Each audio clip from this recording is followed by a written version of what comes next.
Bills Mafia, what's going on? Bills Mafia, once again, it's your boy Mac Mafia. Back for week 12. Again, as our beloved Buffalo Bills visit the Philadelphia Eagles and what is considered to be, yes, you can go as far as saying it is a must-win. Because again, right now, we cannot take any more losses if possible. It's a tall drink of water, but nonetheless, it's one that our boys could pretty much rise up to the moment to. If we lose the game, is it kind of like, oh shit? It's hard to say. I would probably go as far as saying, not oh shit, but it's one of those moments that, again, it's a game. Listen, bottom line is this, man. Losing right now is not an option. We must win every game that's on the table because we want to continue to keep our faith on our side. We don't want to have to be waiting and looking like we was back in 2019,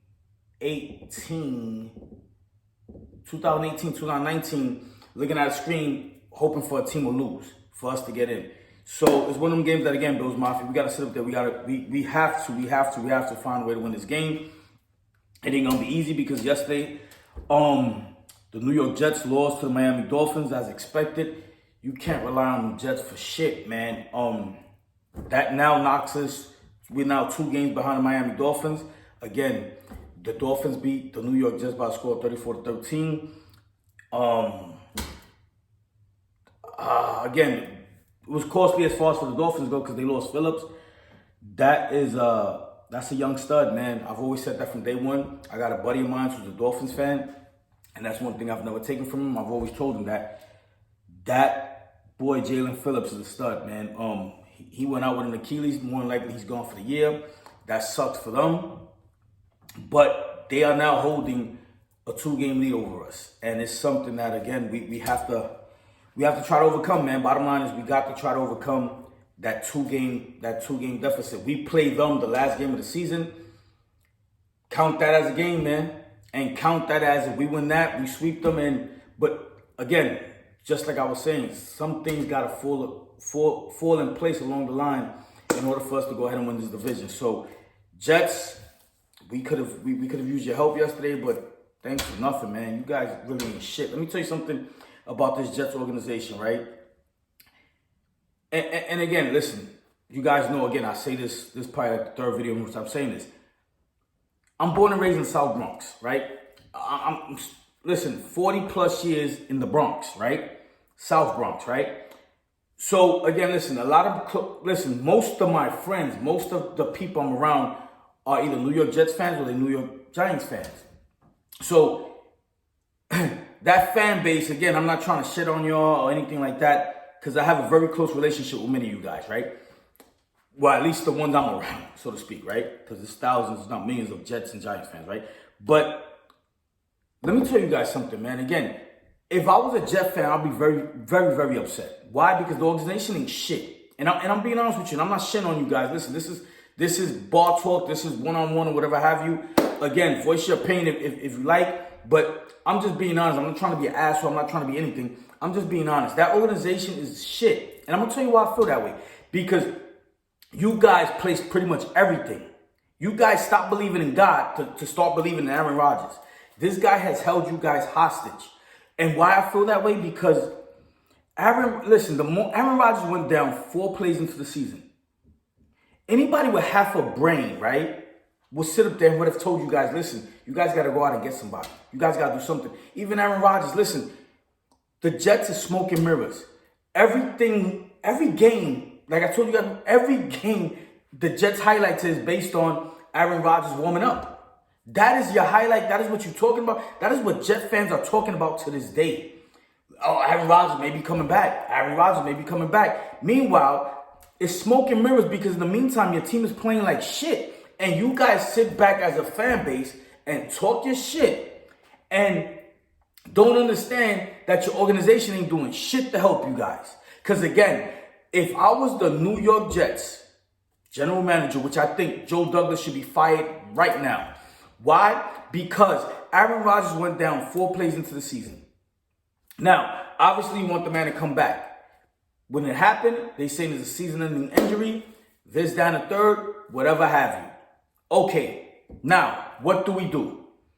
We try to go find a new quarterback, or if we can't find a new quarterback who's a free agent, which they pretty much, the list is full of bums, at the trade deadline, we make a trade for a quarterback. Again, Mac, what's your thoughts? My thoughts, if I'm a New York Jets general manager, right? If I'm Joe Douglas and I share the building, MetLife, with the New York Giants, I'm walking across the hall, quote unquote, right? Knocking on the New York Giants door and I'm telling them, listen, what do you want for Tyrod Taylor?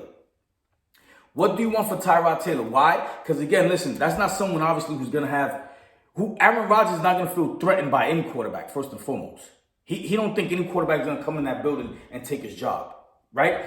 But I'm going to bring along somebody like Tyrod Taylor because I understand that Tyrod Taylor is a game manager. He's not going to do nothing dynamic. He's not going to do nothing superb. But I also know Tyrod Taylor is not going to do nothing to hurt me as well.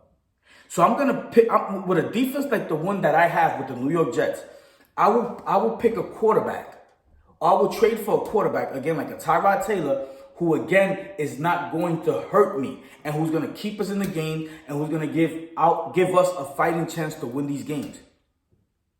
I get it. You trusted in Zach Wilson, whatever have you, but neither here or there. You should have, at some point during the season, you should have knocked on the door of the New York Giants. Again, walk across the hall, for crying out fucking loud. Walk across the hall. Tyrod Taylor, what do you want from him? What do you want for him? Again, because I know he's going to keep me in the game with a defense like the one I have. I just need to stay in these games until my quarterback, till my man gets back, my guy gets back. That's all I need to do. New York Jets never did any of that. Joe Douglas should be fired immediately. I told you guys. At the end of the day, this dude here, why aren't Jet fans talking about that? Why you guys aren't talking about that? Again, because it's smoke and mirrors. Because all you see every Sunday is Aaron Rodgers warming up because they blew smoke up your asses. And you guys sit back as an organization, right? And feel away when people tell you that. And again, listen, no harm, no foul, man. I'm a Buffalo Bills fan, diehard. But if I'm a New York Jets fan, right? Don't be mad at me. Dude, I ain't the one who ain't go and pull the fucking trade. Your GM should have went and pulled a trade. But then again, he's talking about, all you hear is about, again, smoking mirrors. All you hear is, oh, New York Jets going after Devontae Adams. Why? Why? Because again, even if you got him, who's going to throw him the ball? Who's going to throw him the ball? Who is going to throw him the ball? Because you guys can't even get Wilson the ball. So if you got Devontae Adams, he's not getting the ball now with the Raiders. He's going to get the ball even less with you guys. So why are you guys sitting up there putting out this shit that you're trying to get Devontae Adams when you have bigger problems? Why? Somebody make it make sense to me. Somebody make it make sense to me, because again, I don't understand for the life of me why the New York Jets did not pull the trigger and try to get a quarterback. Listen, it's a bummer your quarterback got hurt. Your star, your stud, your whatever. Again, this guy has held you guys hostage. Everything has been about this man. Listen, I get it. He's the best thing you guys have had in a while. But at some point, you guys got to sit up and say, listen, we got to stay in the fight until you get back. And I'm a firm believer. I don't know no one within the organization. I don't know no one, right? But I find it very hard to believe that these people that get this paid this amount of money, including Aaron Rodgers, no one sat up there and said, yo, listen, we got to do something. I find that shit very hard, man. Very hard to believe. And I believe Aaron Rodgers at some point was like, no, we're going to make it work with Zach Wilson. And that's exactly what the damn Jets went on and did. They try to make it work with a quarterback who ain't the answer. Then you go to Boyle, and he's even worse. I don't get it for the life of me. I don't understand it. Again, like I told you guys, me personally, it's smoke and mirrors in New York, man. It's smoke and mirrors. The New York Jets are smoking fucking mirrors, man. And like I said, I got a lot of close friends of mine who are New York Jets fans. And again, they're at the point where they're no longer mad at me. Because if you got half a brain, man, you realize what I'm saying makes sense. You realize what I'm saying makes sense. It costs you nothing just to walk across the hall and be like, listen, man, Tyrod Taylor, I need somebody who's going to keep us in this fight because with the defense that we got, I need somebody who's going to keep us in this fight until our main guy get back. Because Tyrod Taylor would have kept you in games. The defense you got would have kept you in games. I don't get it. I just really don't. That's neither here nor there. Listen, then you got a guy like Lazard. Again, another Aaron Rodgers project, right? You got a guy, another Aaron Rodgers idea, so to speak. You get a guy like him, you pay him $44 million. He's a healthy scratch yesterday. Why? He got 7 drop passes on the year. Again, your offensive coordinator, nobody's even said a word about him and why that fucking offense ain't got nothing going on. Meanwhile, in Buffalo, we was up at a frenzy because, get Dorsey out, get Dorsey out, get Dorsey out. But, again, nobody's touching Aaron Rodgers' projects.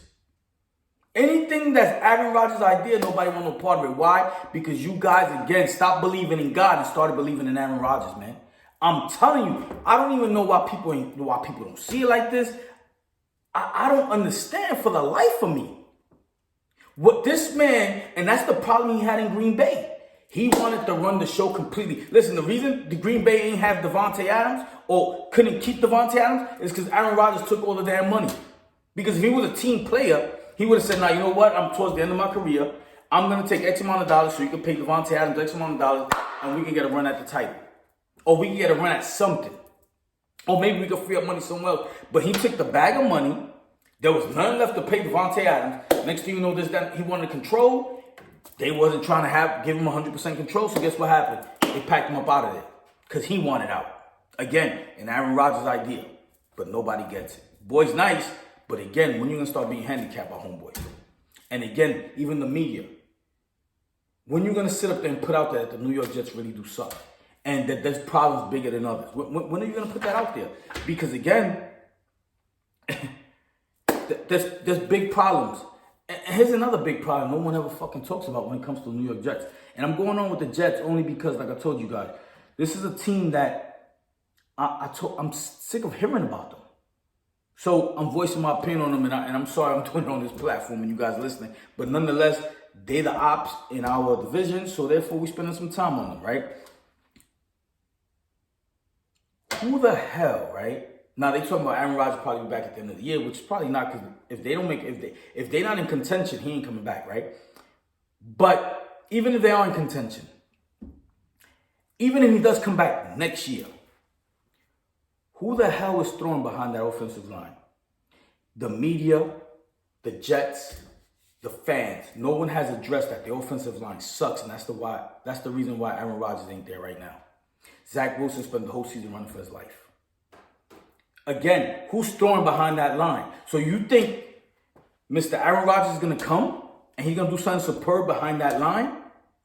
Come on, my man. I get it. 2.5 second release on the ball. I get it. But again, that line is a liability, man. Ain't nobody throwing behind that line, man. I'm telling you that right now.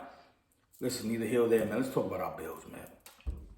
Again, like I told you, the Jets is smoke and mirrors, and I don't know why no one's talking about it, man. I must be the craziest person in the world. I don't get it, right? Let's talk about our boys, man. Our boys is currently playing the team tomorrow, the Philadelphia Eagles, who is 9-1. Big game tomorrow, big challenge. Now, I'm going to tell you something. I'm going to touch on a lot of things on which I think the Eagles are good, but I'm also going to say this disclaimer. I don't think, even though the numbers say it, I don't think the Eagles are what the numbers say they are. Why? Because I think the NFC is a weaker division. I really do. I don't really think there's a lot of competition in the NFC. Aside from 2 or 3 teams, I think the AFC is where the real bloodbath is at. I just really do. And the Kansas City Chiefs last week showed that when you have to play an AFC team, and again, don't get it twisted, again, the Kansas City Chiefs ain't 100% fully stacked also. We know that they're having their struggles this year as well. But what we seen last week was when the Kansas City Chiefs played the Philadelphia Eagles, was that the Philadelphia Eagles have a lot of vulnerabilities in which can be exposed when they play in a much stronger team. What killed KC? They dropped passes, man.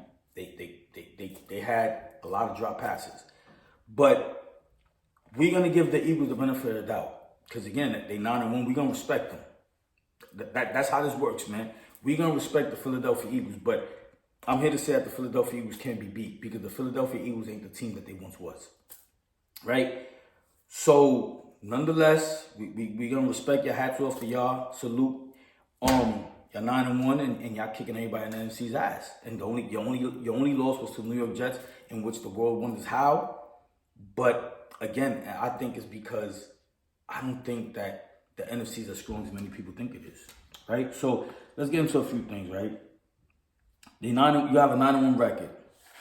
You had a very good defensive line and a very good offensive line, right? Your offensive line ain't quite the same, but still, both your defensive line and your offensive line still managed to be top 3 in the league. Respect it. Let's talk about your defensive line. Your defensive line is a problem. You guys got Hassan Reddick and you guys got Josh Sweat, right? Who is a beast.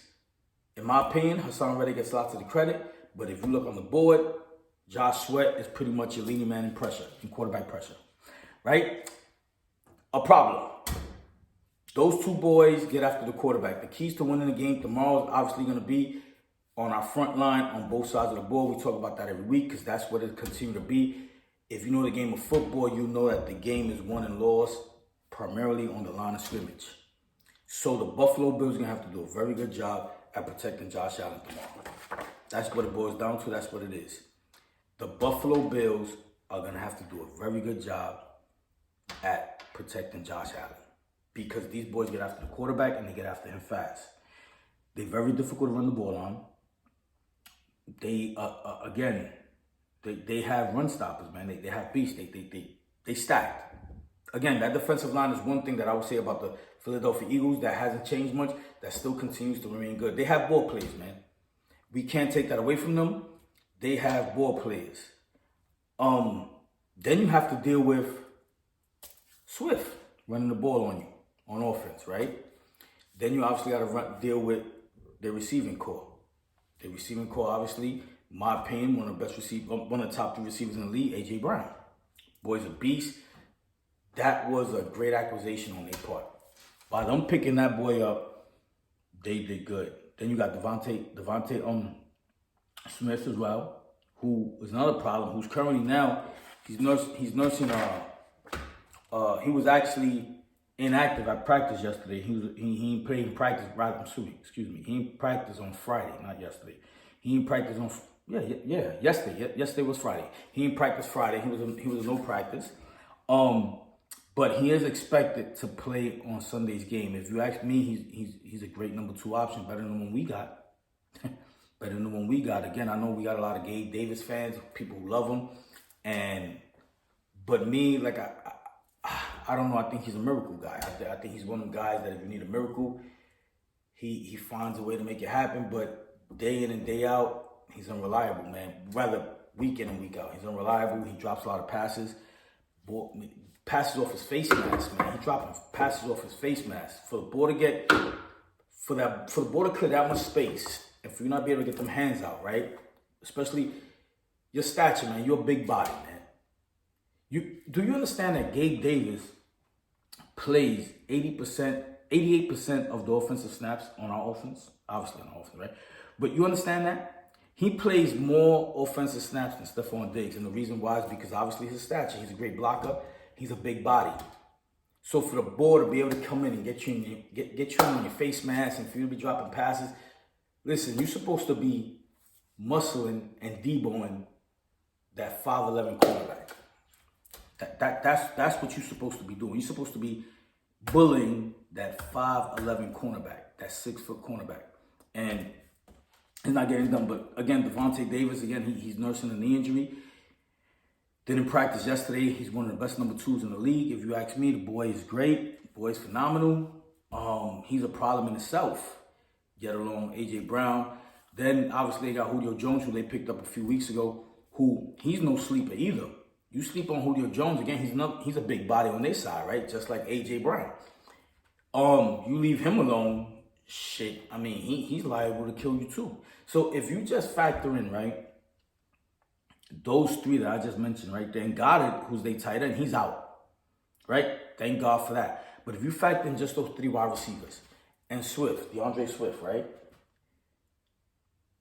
That's a problem. That's a headache, especially dealing with especially when you're playing with a defense like ours, who is currently at a handicap. We're not at our best. You know, we just hanging on. We're not at our best.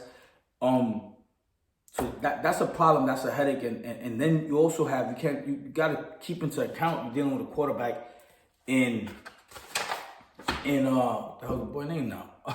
You're dealing with a quarterback in Jalen Hurts, who he's mobile. He'll take off on you. He also was nursing a knee injury, but now they running him a little bit more. Now he's taking off. Again, our boys are gonna have to come up big, and they're gonna have to come up big on defense as well as offense, obviously. But let's talk about the defense as we're talking about right now. We're dealing with a team that we don't have our full arsenal, obviously. You know, thank God Teron Johnson will be playing tomorrow. Thank God for that. Dame Jackson is out, and Tyler Rapp is out, right? But Teron Johnson is playing, which, if you ask me out of the three, I'm not trying to shit on the other two. But if you told me to pick one, that's the one I'll pick that I'll need for tomorrow's game, right? He's one of the best nickels in the game, if not the best nickel in the game. So we got our work cut out for them because, again, those boys got weapons, and that team is very aggressive on offense. That team, anything, I'm going to tell you something. We're going to have to play ball all 4 downs because on defense, because this is a team that if it's 4th and 2 or less, they going for it. They go for that shit on their own 30-yard line. 4th and 2 or less, the Philadelphia Eagles go for it. So, again, we're going to have to play good all 4 downs. Because, again, this is a team that even if the ball's on their own 35-yard line, they going for it, 4th and 2. And as we know, we're not fully stacked on defense. So we're going to have to put our big boy drawers on tomorrow, and we're going to have to scrap up and hit hard, man, on defense, because this team scores points, and we're going to have to keep up. We're dealing with one of the very few quarterbacks in the league, if not the only quarterback in the league, right, aside from probably like Patrick Mahomes and his numbers with Jalen Hurts, is, who has more rushing yards and more rushing touchdowns than our very own Josh Allen. Josh Allen has 261 rushing yards, 7 touchdowns. Jalen Hurts, 345 rushing yards, 9 touchdowns. Again, we're dealing with somebody who is going to run the ball. He'll take off and run. If he has any weakness, if there's any, I would say that he's pretty much... Jalen Hurts can leave the pocket early. As opposed to just pulling back and sitting and running through his reads, Jalen Hurts will leave the pocket early. Now, that's... As an Eagles fan, or rather as an offensive coordinator, you don't want that. But shit, as a defensive coordinator, you may not want that either, because the boy got wheels. Because now you got to defend that shit. And how do you defend it? You understand? Because, again, the boy can take off, the boy can run. So if you just look at the offensive lineup, man, and DeAndre Swift, A.J. Brown, what's the boy's name? Julio Jones. And you look at Devontae Smith, again, boy got wheels. We got our hands cut out for us. This is probably our biggest challenges that we have faced all year, and I'm being honest with you. And I know this shit sounds crazy because we've dropped games to teams that we had no business dropping. So I know it sounds nuts, but this is one of the biggest challenges we have faced across the board, whether we're dealing with the defensive line, because their defensive line is stacked. So this is one of the biggest challenges Spencer Brown and the rest of that defensive line the rest of that offensive line is going to have to face. Whether it's our defense in defending them, because, again, they stacked. Thank God that Goddard ain't playing, but had we been going into this game and we had Matt Milano and we had Trey White, and then you'd be like, all right, mano to mano, let's go. But they have the advantage here on offense against our defense. Sean McDermott's gonna have to definitely dial something else, some stuff up, and we're just gonna have to find a way, man. Honestly, we're just gonna have to find a way to win this game. That's just the bottom line of it. And again, there's no way to put it. There's no easy way to put it, but I would just say this, that we're facing a very good team. Again, so the numbers show. They beat some contenders, but again, I don't think the NFC is as strong as what the AFC has been. And again, to my point, the Chiefs showed that last week. The Chiefs should have walked away with that win. The Chiefs lost that game because of drop passes.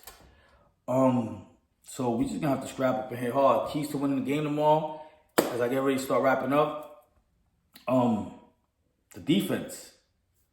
The defense has to pretty much do their best to hold these boys down. Again, we dealing with a mobile quarterback. As you guys know already, the Buffalo Bills always struggle with a mobile quarterback. For the life of me, I don't know why, but I do know why. Obviously, that shit is hard to defend. So we just gonna have to find a way to again stop that offense. And again, like I told you, they're gonna have to play hard all 4 downs because the Philadelphia Eagles are a very aggressive offense. And 4th and 2 or less, they going for it. They don't give a shit. They going for it. We're gonna have to find a way to try to run the ball. Listen, that pretty much sums up the defense. Now let's talk offense. We're going to have to find a way to run the ball. That's not going to be easy because, again, these boys got Fletcher Cox and Jordan Davis, who's a big body at 330 pounds, on, again, that very talented defensive line. Their run-stop defense is shit, top-notch. I think it's top, again, another top 3, right? So, listen, they 9-1 for a reason, man. Much respect. They 9-1 for a reason. What's the one that used to coach us? Rex Ryan. Rex Ryan used to say, you are what your record says you are. So, again, until somebody hands them their ass, and until somebody sits them down, you got to give them props, right? Josh Allen, again, we're going to have to find a way to get creative on offense. We're going to have to find a way to spread the ball out. Joe Brady, make something happen, baby. I believe you. I really do. Make something happen. As you guys know, Dawson Knox pretty much was eligible to come back this week. He's not. They elected to sit him out. He may be coming back after the bye, but that's not 100%. So right now we got to work with what we got. And what we got is we got a very talented offense and Stephon Diggs and Dalton Kincaid and Shakur and we just got a talented offense in which we got to utilize, man. We got to spread the ball. Our boy Cook, he got to find a way to win. Listen, put him out the backfield, have him catch a quick little slant, do something. But we have to find a way to... Listen, if that has to be our running game, which is a quick little fake kid play action and hit him coming across the middle, then let that be. Then let that be. Hit him 3 yards downfield and listen, make something happen. If that's what it needs to be, then that's what it needs to be. Josh Allen, for as much as I don't want him, for as much as I like him running the ball, and for as hard as this defense is to make plays on, I think that we have to have a few plays in which Josh Allen runs the ball. Bottom line is this. Josh Allen, when he runs the ball, obviously I don't want him running this much, but when Josh Allen runs the ball 10 or more times in a game, the Bills are currently 19-1. Shit, that stat must speak for something. So we have to find a way to pretty much win this game and put things together. Again, it's a big game, big win. And a loss is something we can't afford right now if we want to stay in this playoff contention. And most important, like I said, I think the best way to the playoffs is the division, which I think the division is still at hand. The Philadelphia Eagles, like I said, I think they're very much beatable. I think they just play good ball. Hopefully they exhausted all their energy last week into the Kansas City Chiefs because that game meant a lot to them. That's the team that kept them from winning the Super Bowl. So hopefully they come out this week flat. But again, like I told you, I want to count on it. I want to bet on it if I was a gambling man. And if I'm the Buffalo Bills, I'm playing my ass off tomorrow because I understand it's a stake. And I'm going to be honest with you, I believe that that's what we'll see. And I believe that that's what we get. We just going to have to play for 60 straight minutes, man. 4 downs on both sides of the ball. Because, and here's another thing before I go, right? One thing about the Eagles that I would say is that the Eagles, if I had one wish, I wish our Buffalo Bills was this. The Eagles do a very good job in scoring when they need to score the ball. When the Eagles need a touchdown, the Eagles do a very good job at scoring. The Eagles do also a very good job at closing out games. They got their foot on your back, on your neck. They apply pressure and they put you, that's it, finito, they put you to sleep. And that's one thing, as you guys know, as Bills fans, we all wish for. We like, yo, listen, let's close out this game. The Eagles do very good at closing out games. And they also do very good in the second half. The Eagles, again, they need a touchdown. Jalen Hurts and them boys, they go out there and they get it. They very well coached. They very disciplined. And for us to win that game tomorrow, we're going to have to do everything that we just went over. Aside from we have to play disciplined ball. And we have to not turn over the ball. Because, again, we can't give that offense any more chances than they're already going to have. We're playing in a hostile environment already. As you guys know, Philadelphia, them boys, they just like the Bills Mafia. In the sense that they get rowdy and they rep their team heavy. So we playing with a team, we playing against a team that, again, they're not just going to lay down and just have anything. So we're going to have to show up and we have to get busy. That's it, folks. That's it. Let me get up out of here. Again, we'll shoot the breeze tomorrow and we'll catch up. Tomorrow, yeah, we'll catch up sometime tomorrow. That's it. Bills Mafia, let's go. Tomorrow's a big game. Let's do what we do. Let's get busy. Let's show out. Must-win game as the next few games are. But listen, we win this game, we go on a bye, we fall back, then we come back behind the Kansas City Chiefs, they ass, and let's go. And then we would just watch around the league as certain teams start to fall, like the Pittsburgh Steelers and stuff like that, and we go grab them spots, right? And in the meantime, 3 weeks from now, we'll be sitting up there, we talking about, yo, listen, this last game of the season, let's hand the Miami Dolphins their ass so we can win this division. All right, folks, Bills Mafia, I love you. Don't never forget, eat your veggies, drink your water, and when it comes to our Buffalo Bills, mind your business. Let's go Buffalo.